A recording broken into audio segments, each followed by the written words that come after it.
Welcome back to Quarantine Apologetics, defending the faith while under lockdown. I'm Alan Rule.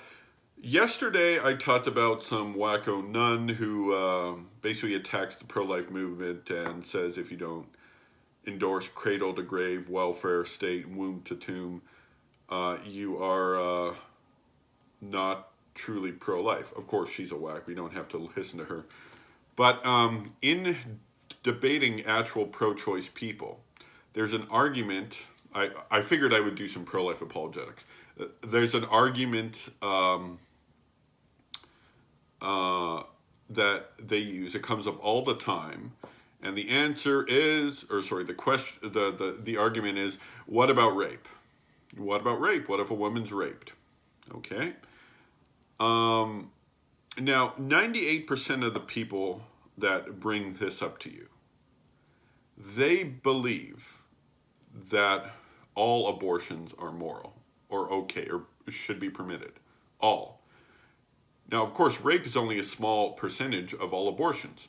But these people think all rapes are okay, but they bring up this one esoteric case to try to argue for all abortions.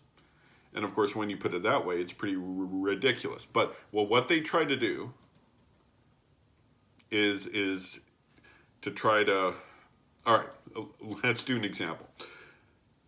Pro-choicer comes to me, oh, Alan, you're pro-life. What if a woman's raped? And this is how you respond. You say, okay, Mr. Pro-choicer. First of all, before I answered the rape charge, you agree with me that all non-rape abortions are wrong. And 98% of the time, they'll be like, oh, no, of course not. I'll be like, then why are you bringing up rape? Let's discuss the majority of abortions. Then we'll get to this one fringe scenario. So it's trying to, they put the burden of proof on you with a very esoteric situation. Let me give you another story. I had a friend from Russia.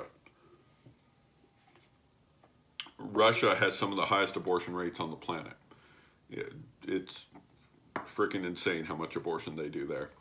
So she found out I was pro-life, and she let me have it. She started screaming at me, and she's like, oh, you know, it's so easy to be pro-life in Canada because it's all good. Everyone lives good lives. But in Russia, back home, it's horrible. There's extreme poverty, and there's the people live in ghettos, and no one cares for each other there. So yeah, it's easy to be pro-life here. How about in Russia? I said to her, leave Russia aside for a second. We'll get to that in a moment. You would agree with me then, since you said it was so good in Canada, that all abortions in Canada are wrong. She's like, well, no. Well, that she's using the fringe scenario. If she actually believed her argument that, well, you know, Russia's different, she would be opposed to abortions in Canada, but since Russia's extreme, we'll let that slide. No, she was doing that to try to argue for all abortion. And so that's what they do. Pro-choicers will take a fringe scenario and try to discredit the whole pro-life movement for rape or some extremely poor country or some other reason like that. That's what they'll do. So this girl, by the way, I gave her a Christmas present one year. It was Ruski Standard, the vodka. It was a 2.6 of vodka, 750 milliliters. And I gave this to her. And then the next time I saw her, since I gave it to her wrapped, she didn't know what it was, and then she texted me. She's like, "Oh, it was so funny you gave me Ruski Standard." And then the next time I saw her, she's like, "I'm like, so how's the vodka?" She's like, "I drank it all in one day," and she'd act like it was no big deal at all. That's a little story there and I'm like, whoa. So craziness. So the point is, don't let pro-choicers use fringe scenarios to try to allow for all abortions.